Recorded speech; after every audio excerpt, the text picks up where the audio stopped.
Hey guys, how you doing? It's Students to Students here, coming out with a great innovative product.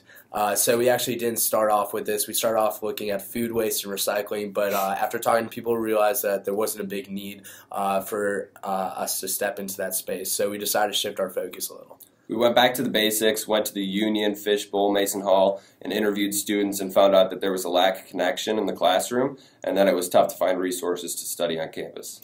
So we started Students to Students. Students to Students is a website that allows you to comment when you need help and what you need help with. And here are a couple students and teachers that had thoughts on what. If you do study with people, how do you usually connect with those people?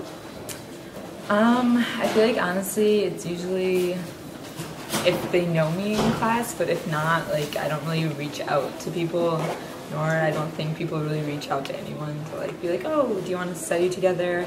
Unless you kind of know the person, maybe. It's our business. So I told you about the business. So if we offered you an opportunity to enter your class schedule into like a database to connect with students, would you take advantage of that database? No, I think I definitely would. I think that studying in groups is, to me, like the most successful way of like being able to memorize or whatever it is. So I think that, yeah, I would definitely do that. Hi.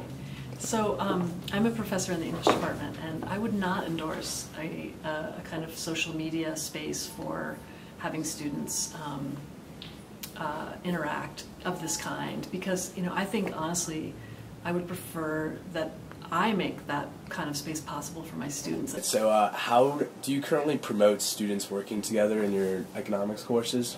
I do. The purpose of my courses is to develop critical thinking skills on the part of students, and the best way to develop critical thinking skills is to approach learning as a contact sport.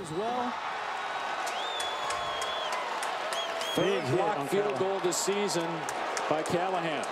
And contact sport in this context means the ability to talk about particular issues. I teach large classes, classes of 120 or more students, and some students are reluctant to speak in a larger setting if they're not sort of experienced in getting their thoughts out for the particular subject matter of my course.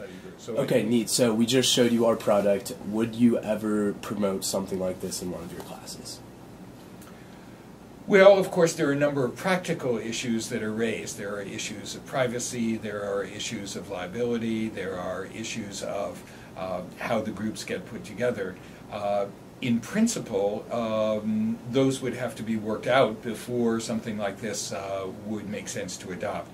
I would also want to see whether our, sort of when I say our, I mean my teaching assistants and my encouragement of the spontaneous forming of these groups is not working as well as it might.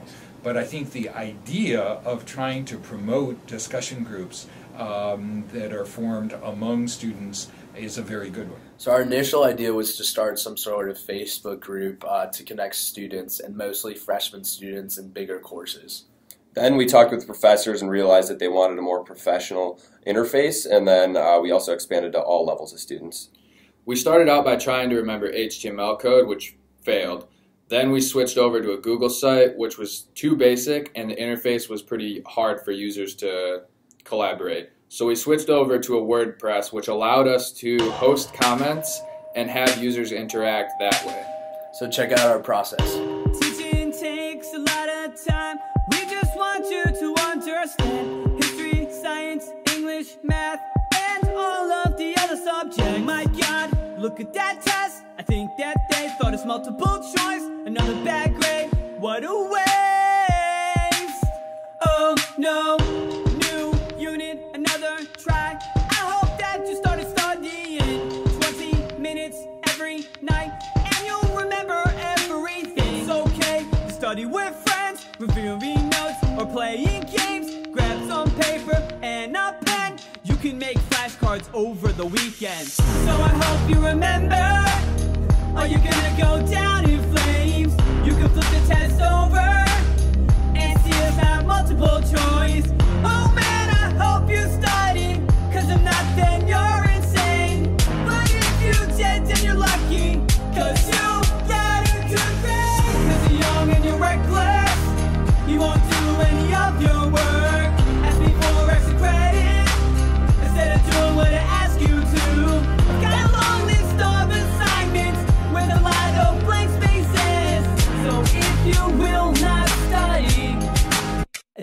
you will fail.